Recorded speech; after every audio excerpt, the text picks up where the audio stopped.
somos todos iguais. Nenhuma pessoa, mesmo no maior cargo do mundo, é maior do que você. A mesma natureza e as mesmas leis físicas, mentais e espirituais regulam a existência de todos. Nenhuma diferença. Não se sinta diminuído. Deus sabe por que você está nesta ou naquela posição. O que acontece a você também pode acontecer aos outros. Nenhuma condição é mais importante do que a de filho de Deus.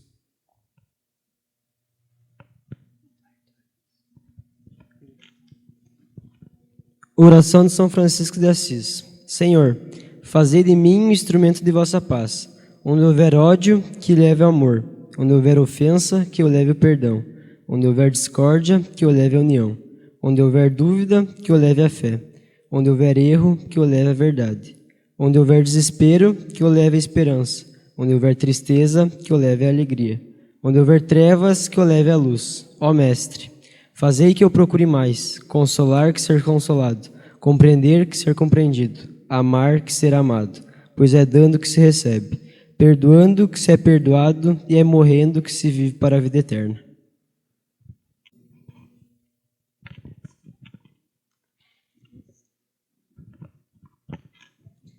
Então, boa tarde a todos. É com muita alegria que nós apresentamos o terceiro webinário da Juventude do Seara do Mestre.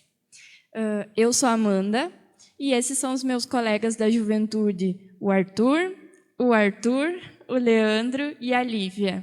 Uma salva de palmas para os meus colegas. Então, nessa edição, nós contamos com a participação de uma amiga muito querida que escreveu 2 livros que nós estudamos na Juventude, no nosso Clube do Livro Interno, o Meninas e Meninos da Doutrina e Meninas da Doutrina, a Carolina Reis. Uma salva de palmas.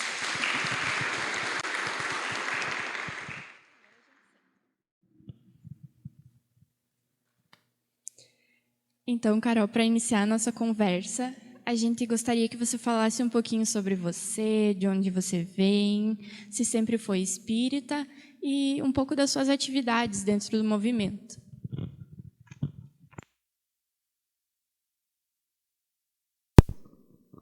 Obrigada. Boa tarde, então, amigos e amigas. Muito obrigada pela apresentação carinhosa. Então, eu sou espírita desde pequenininha, nasci num lar espírita, e eu nasci aqui pertinho de Santo Ângelo, não tanto, nasci em Santa Bárbara do Sul, mas sou dessa região, e a minha primeira congés, inclusive chamava congés naquele tempo, agora se chamam de conger, foi aqui em Santo Ângelo, como é que é o nome na escola lá que é CIEP, no CIEP. Então, eu atualmente trabalho lá em Porto Alegre, moro em Porto Alegre, e sou vice-presidente do Centro Espírita Leon Denis, e sou diretora da área de formação de lideranças espíritas na FERGS, que é uma área que está ligada à unificação. Eu adoro vir a Santo Ângelo, estou muito feliz com o convite para a gente conversar. Respondi a tua pergunta, Amanda, tu acha? Acho que sim, tá bom. Respondeu.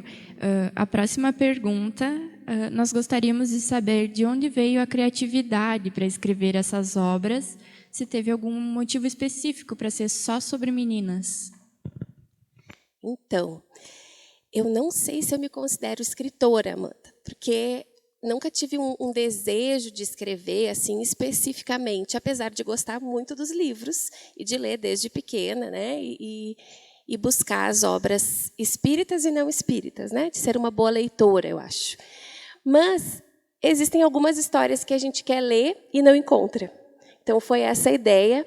Quando eu escrevi o primeiro livrinho foi para bebês, foi porque a gente via alguns bebezinhos que nasciam e o maninho tinha ciúmes, tinha um desafio ali. Então, para atender essa demanda, a gente escreveu Novidade na Floresta. E há muito tempo eu tinha vontade de falar sobre esse tema no Espiritismo, da gente falar sobre feminismo, da gente falar sobre a representatividade feminina, da gente se sentir acolhida e fazendo parte da forma como a gente é. Então, esse era um tema que me tocava o coração. A gente entender que existem mulheres muito diferentes e que a gente pode ser uma mulher espírita, a gente pode ser uma menina da doutrina do nosso jeito, que não existe um jeito certo de ser um jovem espírita ou uma jovem espírita. Então, como isso era muito importante para mim, eu quis falar sobre isso. E a gente tem um movimento social de falar de mulheres importantes, né? De falar de mulheres cientistas, de mulheres escritoras, e isso leva a um movimento maior, né? Então, a ideia era escrever algo sobre isso. E podia ser quase como um folheto, né? Assim como a gente tem a história das cientistas, né? A gente vai lá e vai ler sobre Marie Curie, né? Então, podia ser Amélie, podia ser... Mas aí, quando eu fui escrever, compartilhando, conversando com mulheres ao meu redor, né, eu fui tendo inspirações sobre essas meninas e fui pensando que seria mais interessante se isso fosse romanceado, se isso fosse uma história em que a gente viajasse. E aí, então, saiu a ideia das meninas da doutrina para que a gente pudesse, junto com a personagem, conhecer essas mulheres e, junto com ela, viajar no tempo. Então, tudo isso foi surgindo a partir dessa vontade de apresentar as mulheres para mais gente, para meninos e para meninas, né? Então, acho que esse foi o mote. Então, dito isso, como é que foi a repercussão e a aceitação dentro do movimento a partir do lançamento da primeira obra? Então, eu acho que eu sou muito sortuda, Amanda, porque eu achei que ia ser mais desafiador.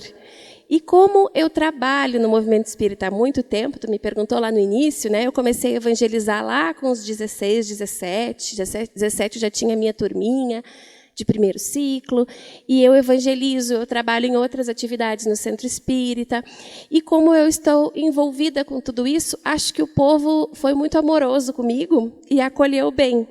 Porque a gente ainda não entende o que é o feminismo, o que é esse tema, e aí, então, acho que estava na hora, a gente estava precisando dessa conversa, e as pessoas receberam muito bem. Eu tenho muita felicidade de ser chamada para falar sobre isso, né? Eu até trabalhei com a juventude aqui de Santo Ângelo, alguns devem lembrar, sobre feminismo e espiritismo. Eu comecei a fazer essa atividade pelo Estado, e é muito legal falar com os jovens e os evangelizadores, porque os evangelizadores é que têm mais dificuldade, né, de pensar no que é o machismo nas suas vidas, de desvincular algumas noções que a gente tem, né, de que quem cuida do filho é a mulher, né, é a mãe e assim por diante. E aí, então, nesses bate-papos, a gente tem tido umas trocas muito especiais. E eu não senti dificuldade de falar da obra, de levar a obra, senti uma abertura no movimento.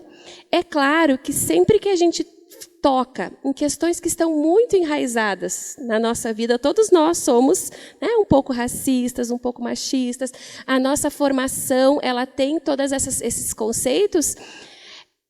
Ainda que eu não tenha sentido, talvez a obra tenha tido algumas resistências no caminho, ainda vai ter, mas quanto mais a gente ocupa esses espaços e fala sobre isso à luz do Espiritismo, mais a gente abre portas para que, no futuro, a gente tenha naturalizado esses conceitos. Eu não sei se vocês repararam, o primeiro textinho lá da obra é de Kardec, do livro Viagem Espírita. Então, eu digo para as pessoas que eu provo que Kardec era feminista. Eu digo, olha, eu vou provar que Kardec era feminista, porque não é um texto super feminista? Aquele texto, ele diz assim, olha, se os direitos das mulheres deveriam ser igual aos dos homens há muito tempo, com o Espiritismo, então, nem se fala. Ele diz isso com outras palavras, a gente não fala igual, eu e ele, mas é basicamente isso, né? Então, nessa perspectiva, a gente tem encontrado corações, se não abertos, pelo menos assim, quietos. E temos conseguido falar dessas coisas e trazido esse assunto à tona. Vocês acham também que está funcionando, que está dando certo essa conversa? Então, acho que é isso. E deu tão certo que a gente teve várias conversas legais assim na evangelização, quando a gente estudou o primeiro livro todos juntos, foi muito interessante. nós queríamos saber se a Luísa e a Isadora são pessoas reais, se você criou elas. Que pergunta boa, né? São e não são, né? Não são porque elas não vieram especificamente de ninguém, mas são porque são um pouco de mim, as duas. São um pouco da Amanda, são um pouco da Luísa, são um pouco da Lívia, são um pouco do Arthur, dos Arthurs e do Leandro, é isso? Acertei o nome de todo mundo? Estou conhecendo vocês hoje. Então, são porque tem um pouco da nossa irritação, quando a gente... E a Clara também, né? Não sei se vocês se identificaram. Tem gente que me diz, eu sou a Clara. Tem gente que me diz, eu sou a Luísa, porque a Luísa é bem tranquila, né? Ela é bem boazinha, né? E nem sempre a gente vai se identificar assim. Né? E eu me identificava sempre com a Luísa, porque a gente sempre se sente mais jovem do que é, né, pessoal? Mas aí já me disseram também que eu sou a Isadora, porque eu que estou contando essas histórias. Então, com o passar do tempo, eu fui colocando sentido naquilo que eu escrevo, porque a gente escreve das nossas vivências, né? A gente só pode falar do que conhece. E por isso a importância da gente apresentar para as pessoas cada vez mais mulheres e homens com trajetórias legais especiais. Então, eu acho que eu respondi. A gente não tem uma Luísa, mas tem uma Luísa na gente quando acontecem algumas coisas. Quando a gente se permite ler, todo mundo que viajou no livro se colocou nessa posição de sentar para ouvir a voz Adora, que naquele momento também fui eu. Então, agora eu vou passar a palavra para a Lívia, que vai trazer algumas...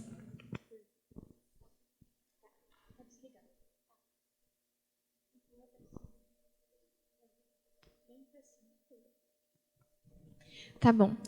Então, sabe-se que ao longo dos anos foi sendo construída uma cultura machista que perdura até os dias de hoje.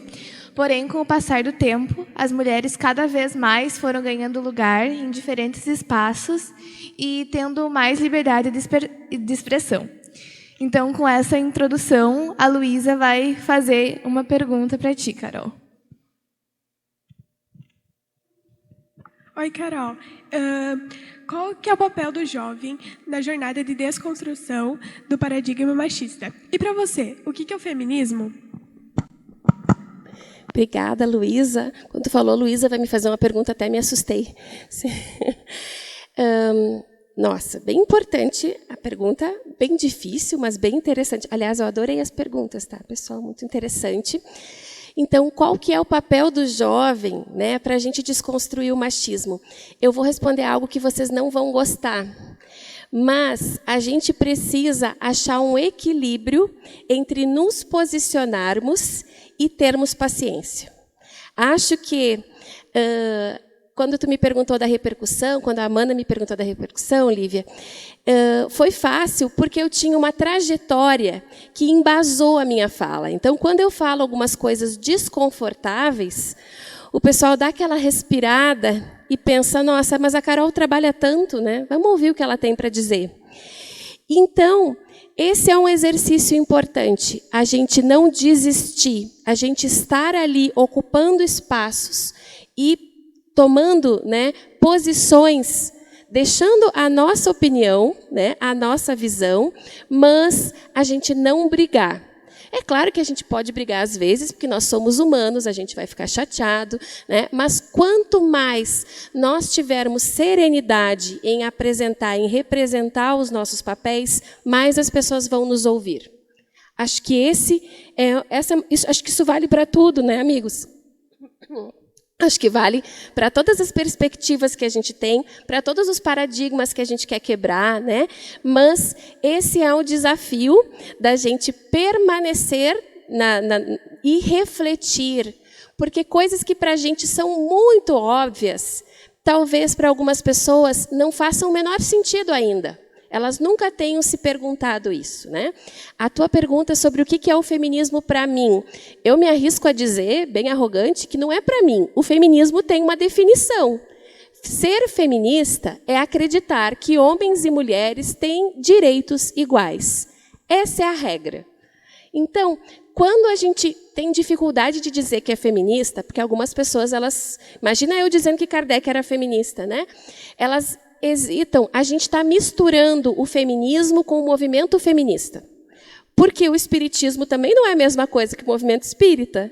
A gente se decepciona com os companheiros no movimento espírita, com os evangelizadores, com os amigos, com as lideranças, mas o espiritismo não nos decepciona se a gente souber procurar as respostas. O mesmo vale para o movimento feminista. Tudo que é feito de gente é falho, porque a gente é falho, né? Então, o movimento feminista vai ter algumas lutas que vão fazer sentido para algumas pessoas e que não vão fazer sentido para nós. Eu compartilho de diversas dessas lutas, mas eu não concordo com a busca pelo aborto, pelo entendimento que a doutrina me dá. E essa é uma visão, eu posso ter essa visão e ser feminista. Algumas pessoas vão dizer para vocês que não, mas elas podem dizer também o que elas quiserem, né? Então, a gente precisa partir dessa premissa, Luísa, e é muito importante essa pergunta que tu trouxe. Nessa premissa, todos nós somos feministas, mas a gente precisa mostrar isso para as pessoas. A gente precisa falar sobre isso. Esse é o nosso papel. Para a gente está muito claro, para as pessoas que estão há mais tempo na Terra, eu não me incluí, né? Vocês estão vendo que eu me acho muito jovem. Para as pessoas que estão aí, né, que já passaram dos 36, porque eu tenho 35, fica mais difícil de entender certas coisas, pelo processo de criação. Então, quanto mais a gente exerce a compreensão para com eles, mais eles se simpatizam a exercitar a compreensão para conosco. Quanto mais a gente acha espaço de dialogar sem violência, quanto mais a gente consegue fazer a nossa parte, mesmo quando não nos ouvirem, quanto mais a gente permanece, mesmo quando está chateado, mais a gente abre espaço para essas discussões. Então, eu acho que o papel do jovem é permanecer, porque a gente vira as costas e sai, né? E é ter paciência sem se omitir. Bem simples, né? Bem facinho, né?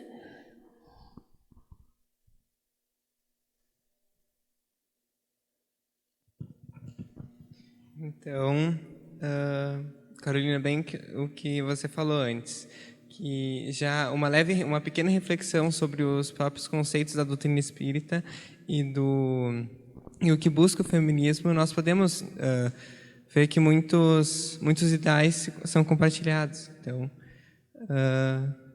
o que mostra que existe feminismo dentro da doutrina, tanto que conceitos da doutrina são utilizados para o feminismo, mesmo não sendo assuntos tão associados. Então, o seu livro, Meninas da Doutrina, apresenta alguns conflitos, tanto entre a Luísa e a Clara e os seus evangelizadores, quanto dentro das histórias, das biografias das personagens importantes da doutrina espírita que foram representadas. E como estamos no plano terreno, como você já disse, estamos suscetíveis ao erro. Mesmo assim, nós, enquanto espíritas, devemos buscar aplicar os ensinamentos da doutrina como amor e empatia dentro do nosso dia a dia para melhorar, assim, a nossa convivência e evoluirmos enquanto espíritos e tornarmos o mundo um lugar melhor. Pensando nisso, a Gabi vai fazer uma pergunta. Oi, Carol. Como nós, meninas da doutrina, podemos agir dentro do espiritismo para ocuparmos o nosso espaço? E como as meninas devem agir? Oi, Gabi. Bem importante, né? Bem legal. Eu me arrisco a responder essa pergunta, e aí vocês me ajudem se eu estiver dando receita de bolo, porque a gente sabe que não existe receita de bolo, né?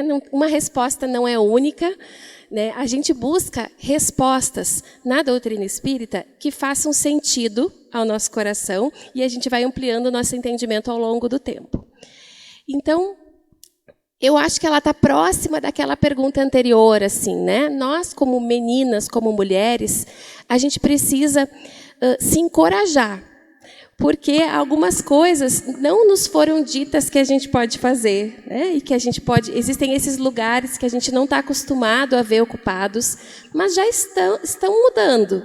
A gente já está vendo. Esse é um centro espírita que tem uma presidente mulher, né? Que tem 2 vice-presidentes mulheres, até onde eu sei, né? Essa é uma área que tem uma diretora mulher. E também não teria problema se não tivesse. Mas quando a gente vê alguém ocupando aquele espaço, a gente se encoraja e se percebe como possível de estar lá. Então, cada uma de nós, meninas, toda vez que a gente faz alguma coisa pelo bem, a gente está fazendo alguma coisa pelo feminismo. A gente está dizendo que é possível. Então, a gente precisa respirar fundo quando alguém nos interromper.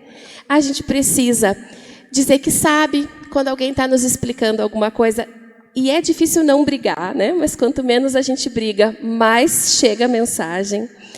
Os meninos também merecem a nossa atenção e o nosso carinho, porque quando a gente demanda que os homens tenham um comportamento que nos foi ensinado que é de homens, a gente também está exercendo machismo contra eles.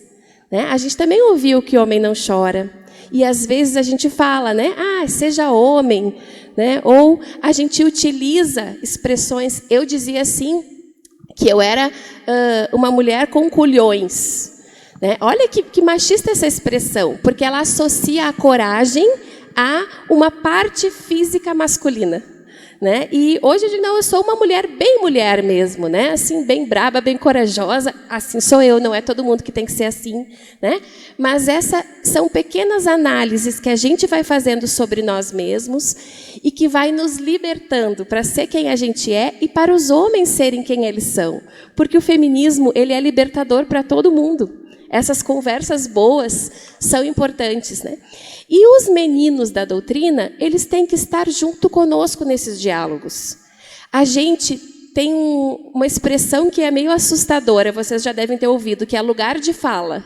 Vocês já ouviram, né?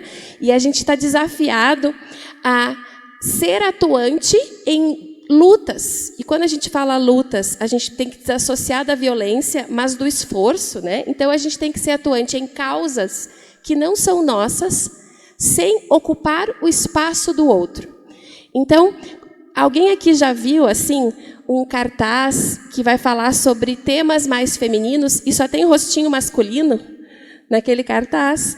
Ou um conjunto de pessoas que vão falar sobre o racismo e todas são brancas, ou uma não é branca entre várias, né? São situações em que a gente não se dá conta de que precisa de diversidade nas nossas escutas. E a diversidade, ela não pode dizer que não me interessa o que os homens têm para falar. Isso não é verdade.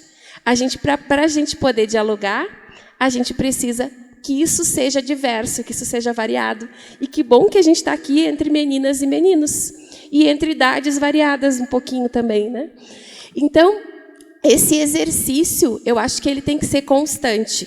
Dos meninos e das meninas. Enquanto homens, eu ouvir as mulheres e falar por elas. Quando os meus amigos estiverem trazendo alguma ideia que eu já sei que não faz mais sentido. E isso demanda muita coragem, né? A gente contrariar as pessoas que a gente gosta e dizer, olha só, não tem graça. Quantas vezes a gente conseguiu não rir?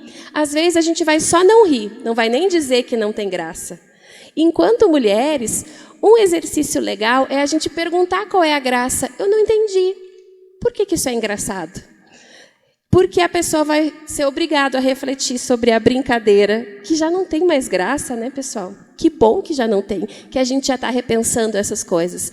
Então, essas são algumas formas. Vocês acham que faz sentido, né? Acho que a gente vai achar muitas outras formas de, enquanto mulheres e enquanto homens, a gente trabalhar por essa causa, para nos sentirmos cada vez mais com direitos iguais. Acho que é isso. Obrigado. Agora eu vou passar a fala para o Leandro.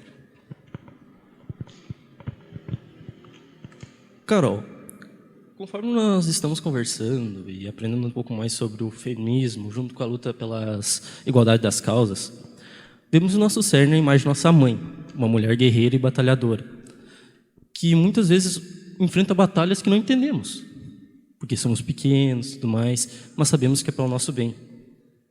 Também temos uma imagem acolhedora, de uma educadora dedicada, às vezes tem uma disciplina rígida, isso acontece nos melhores casos.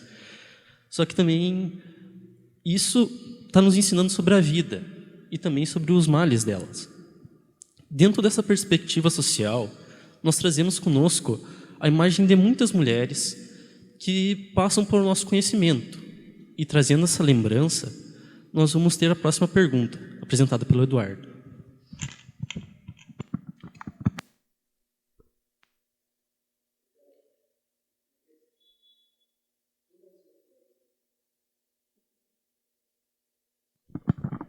Eduardo, né? Obrigada, Eduardo. Eu também sofri para ligar, a Amanda teve que me ajudar. Estou me sentindo melhor agora. Porque dentro do Centro Espírita vemos um número muito maior de evangelizadoras mulheres, principalmente na infância?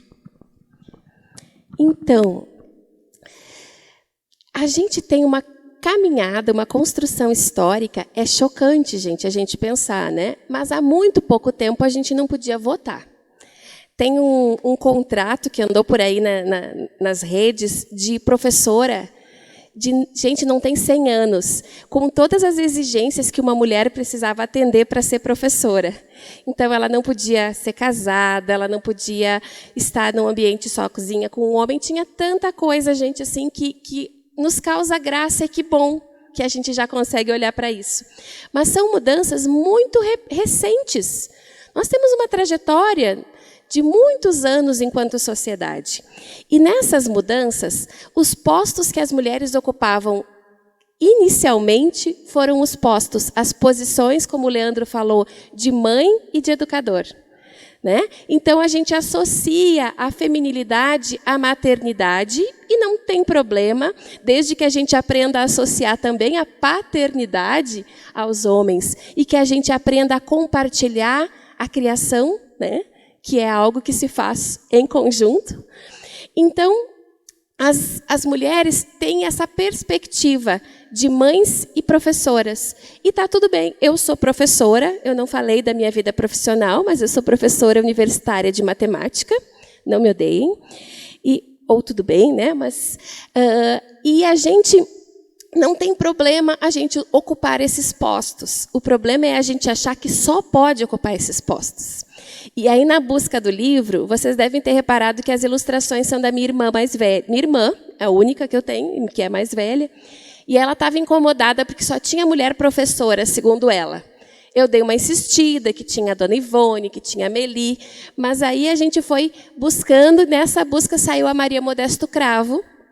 E se vocês olharem, na segunda obra já tem mulheres com mais variedade também, né, de profissões. É difícil achar uma mulher na história que não fosse esposa somente ou professora, né? Então, mas como a ideia é que a gente pode ser o que a gente quiser e ser espírita onde a gente estiver, que a gente pode fazer o bem e ter coerência nas nossas ações em qualquer profissão, esse foi um esforço que valeu a pena, né? Para a gente desvirtuar necessariamente da profissão professora.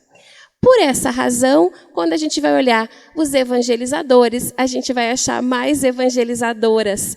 Mas, felizmente, isso tem se transformado e os homens têm se conectado com a tarefa educativa. Então, a gente tem homens professores, tem homens evangelizadores e tem a felicidade dessa perspectiva na tarefa educativa, que é a evangelização espírita.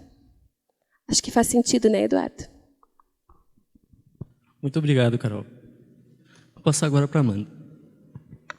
Eu refleti um pouco e eu também queria falar que cabe a nós, mulheres, né, também abrirmos esse espaço de fala, porque não é só a gente que é atingida com o machismo, mas eles também são muito pressionados, né? Então, dar essa abertura também dá o direito deles se enxergarem como evangelizadores, como professores, porque é algo mais sensível que é remetido às mulheres, né? Acho isso muito interessante. A gente repete, né?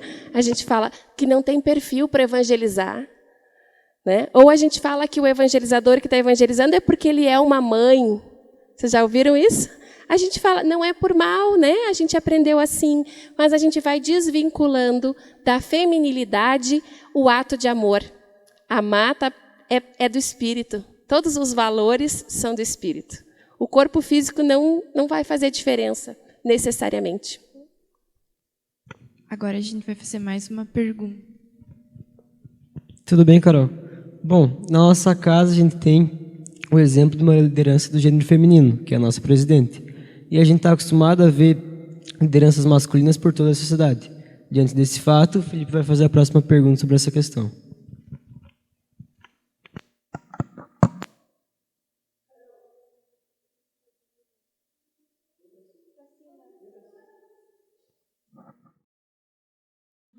Carol, como devemos compreender que as grandes lideranças espíritas no mundo que possuem destaque são da figura masculina? Como é que é o teu nome? Felipe. Felipe, obrigada, Felipe. É difícil compreender, né? Lembra que eu disse, a gente pode ficar brabo, né? A gente só tem que cuidar, né? Dar conta dessa energia para se posicionar pacificamente. Mas, como a gente estava falando antes, existe um contexto histórico que não pode ser ignorado. A gente é acostumado a enxergar o homem como provedor, o homem como o líder e a mulher como a cuidadora. E todos esses processos naturalizados na nossa vida nos fazem confiar mais na liderança masculina, nos faz estimular mais os homens a se desenvolverem, a assumirem papéis para além de evangelizadores. E isso ainda está acontecendo na nossa cátedra espírita, no púlpito, onde as pessoas fazem palestra, né? Isso não quer dizer que esses palestrantes não sejam muito legais, não sejam especiais. Isso não quer dizer que a gente tem que deixar de ouvi-los, porque são homens. Mas esse é um processo lento. Isso vai usar aquela paciência que eu falei antes, porque, infelizmente, não basta a gente forçar esse processo de igualdade. Quando a gente se responsabiliza por uma tarefa, existem muitas demandas. O evangelizador, e eu até coloquei isso no livro, porque a gente briga com os nossos evangelizadores, né? Mas eles estão pensando em tanta coisa, né? Eles estão se esforçando tanto para fazer o melhor. E a gente não coloca a evangelizar qualquer pessoa. Então, se eu desejar que a minha evangelização seja igualitária, eu não posso simplesmente instituir agora que tem que ter um homem, que tem que ter uma mulher, que tem que ter alguém, alguém indígena. Não pode ser forçado esse processo, mas a gente precisa falar a língua e abrir espaço para que essas pessoas se aproximem. Então, se a gente quer ter jovens fazendo tarefas, essa também é uma demanda importante, né? Normalmente as nossas lideranças estão numa faixa etária, né? Mas a gente está mudando isso, dando espaço para o jovem, não colocando ele diretamente, agora a gente vai pegar uma mulher jovem para fazer a palestra do congresso, né? Mas que ela tenha espaços de desenvolvimento para que no futuro a gente tenha muitas mulheres, muitos jovens, muita diversidade nas nossas palestras do congresso, nos nossos vídeos no YouTube. Então, esse é um processo lento, mas em que a gente tem que, eu vou repetir, a gente se repete, né? A gente tem que persistir, né? Não desistir, mas ter paciência. Acho que é isso, né, pessoal? E temos mulheres, a gente às vezes precisa também lembrar, porque a gente está acostumado a pensar sempre nas mesmas pessoas. Então a gente precisa conversar quando vai fazer uma atividade. Vamos chamar mais um homem para o nosso webinário da juventude? Vamos chamar mais uma pessoa de determinada característica, porque às vezes tem alguém que já está em condições e a gente não está acostumado a pensar nisso. Então, a cada dia mais a gente vai refletir mais e vai achar mais coisinhas para mudar nos nossos comportamentos e isso vai se naturalizando, né? É um processo que tem que ser constante, né? É urgente, mas não é apressado. A nossa conversa, que estava muito boa, agradecendo a presença de todos, agradecendo pelas contribuições, pelas perguntas. Foi um momento muito rico, de muita alegria e união. E agradecendo principalmente a tua presença, Carol, por ter aceitado o nosso convite e por ter escrito esse livro que ajudou tanto. Então, acho que vamos encerrar com uma salva de palmas.